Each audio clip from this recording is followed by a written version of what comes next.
Hey everyone, feeling completely broke and overwhelmed? We've all been there, and today, I'm here to help you tackle it head-on.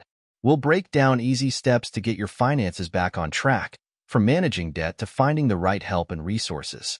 Don't forget to smash that subscribe button and hit the bell so you're always up to date with our latest tips and tricks. Ready to turn things around? Let's dive in. Everybody faces tough times, job loss, unexpected bills, or just bad luck. And you're not alone. 92% of Americans feel the same way, and less than half are able to comfortably live on their current income. Being broke is stressful and overwhelming, but it's important to know there are steps you can take to help yourself get through it. No sugarcoating here. Being broke is rough. It comes with stress, embarrassment, and a sense of helplessness. But remember, this is just temporary. With a clear plan, resourcefulness, and resilience, you can bounce back. Breathe and be honest. First of all, don't panic. Realizing you're broke can be nerve-wracking, but remember, you're not alone. Even the most careful with money face financial hardships sometimes. You've overcome challenges before, and this is just another bump in the road. Acknowledge your situation. There's no need to beat yourself up or ignore what's happening. Take a deep breath and face it head-on, because that's the first step to finding a solution. Being honest with yourself is the foundation for making a solid plan forward. Remind yourself that your financial situation doesn't define you. You've been through tough times before, and your resilience has carried you through. You've got this, and you'll get through this too.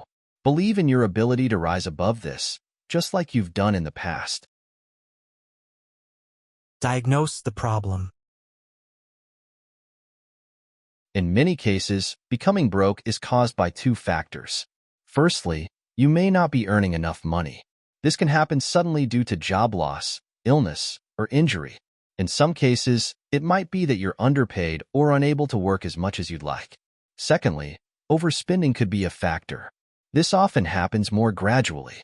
For example, you charge a few things to make ends meet, and then next month, you're paying off last month's expenses with this month's money. Slowly, the situation spirals out of control, and even if you're working, you end up broke. It's also possible that both of these factors are contributing to your financial hardship. A reduction in income combined with overspending can make things worse. If overspending wasn't an issue, you might have been able to handle the income drop better. Don't point fingers. There is no point in pointing fingers because 3 fingers are pointing back at you. It's easy to blame others or certain events for your financial problems. Maybe you quit your job because you clashed with your boss. Or maybe I got fired because someone ran into my car, making it impossible to get to work. Or perhaps I just couldn't resist buying that new iPhone with all its amazing features. This may sound harsh, but at the end of the day, your money is your responsibility. If you're broke, it's on you to handle that. Even if life has thrown you a curveball, only you have the power to pull yourself out of it. To make real changes, you need to understand and accept that you're responsible for your current situation. Blaming others stops you from taking responsibility and making the changes you need to move forward. Develop a game plan. Imagine you're coaching your son's little league team. You wouldn't tell them they're bad players. Instead, you'd find their weak points and practice until the team starts improving. That's how you should approach your finances. First, gather all your financial statements, income, expenses, and debts. This will give you a clear view of where you stand financially. Next, categorize your expenses into essential and non-essential. Essentials include rent, utilities, and food, while non-essentials are things you can cut back on. Then, calculate your financial runway. With your current resources, how long can you cover your expenses? This helps you understand what needs immediate attention. Once you've got a clear understanding of your finances, try different budgeting methods. Pick the one that works best for you to get your finances back on track. Once you get a better grasp on your finances, try out different budgeting methods. Choose the one you like best to get your finances back on track.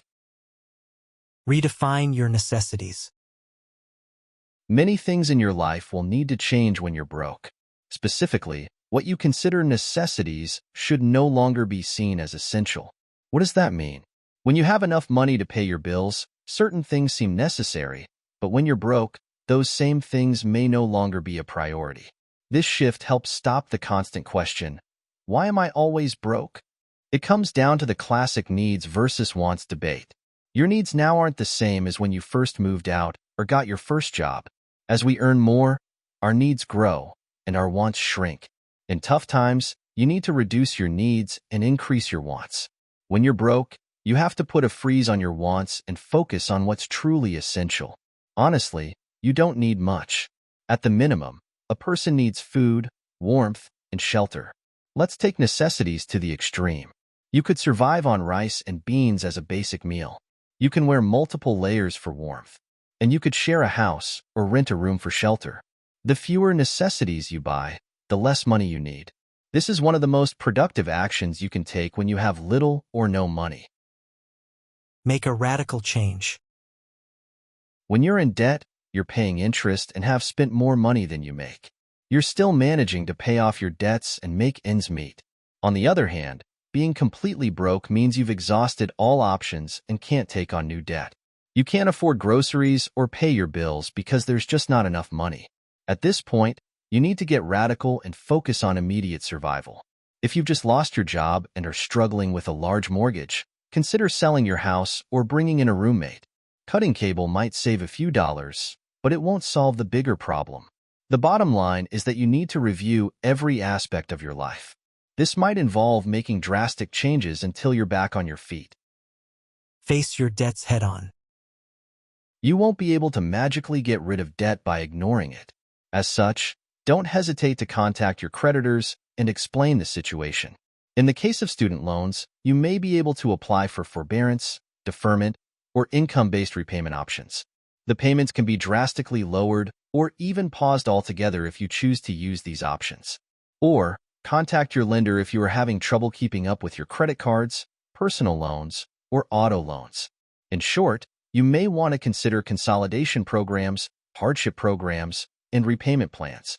But if that's not possible if you don't have an open line of communication with your creditors, Take advantage of public assistance and free opportunities. there are many public assistance benefits you could take advantage of, especially SNAP, commonly called food stamps, the Temporary Assistance for Needy Families program, and Medicaid. Using them is also not something to be ashamed of. There are even funds for home heating and cooling in some circumstances. In cases where your electricity or gas is in danger of being shut off, these can be life-saving public assistance programs. Additionally, don't hesitate to contact local charities, social service agencies, or religious organizations if you need help with food, utility bills, or temporary housing. The 211 phone number, for example, provides access to local community services. Multiple languages are available for 211, so people in need can get information about physical and mental health resources, housing, utilities, food, and employment, as well as crisis interventions and suicide prevention. Furthermore, many free resources are available. Public libraries offer free Wi-Fi connections, computers, and educational materials. You can also take online courses and workshops on everything from boosting your earning potential to exercising for free. Ask for help. In order to love yourself through tough times, you need to allow yourself to be loved. Don't be afraid to ask for help from family and friends, and be willing to be vulnerable. Perhaps they've been where you are now, and you'd be surprised how readily they're willing to help out. If you're uncomfortable asking for money directly, try getting a loan and paying them back over time. It's also okay to ask for non-monetary help, such as coming over for a home-cooked meal or asking if they have extra pantry items. You could also organize a carpool with colleagues to reduce your commute time. In the end, you don't have to do everything yourself. Hustle and look for income-producing opportunities. You don't have to stop moving forward just because you're broke.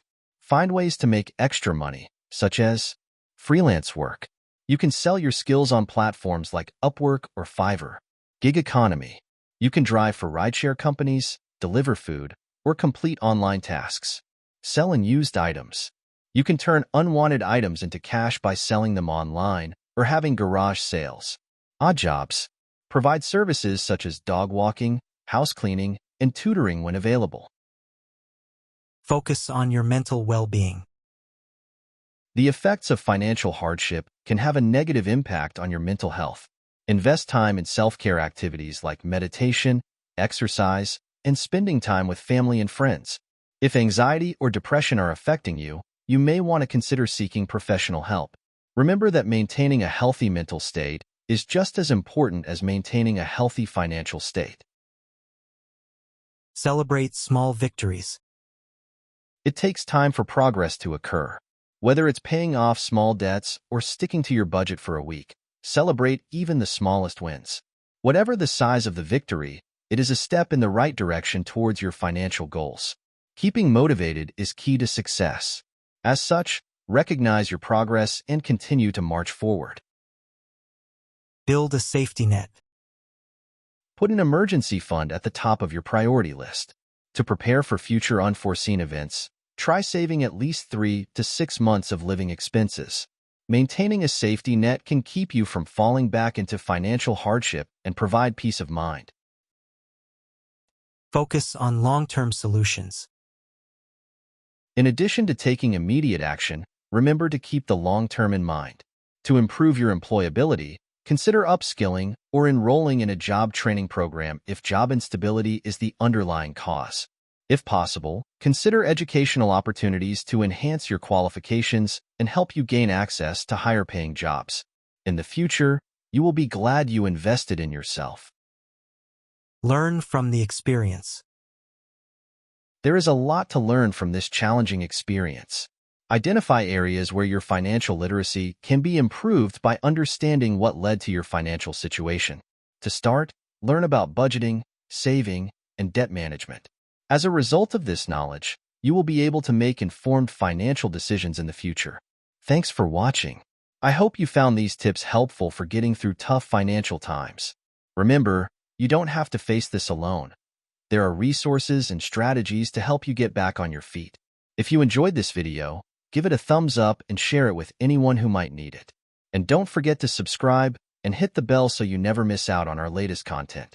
Drop your questions or thoughts in the comments below. I'd love to hear from you. See you next time.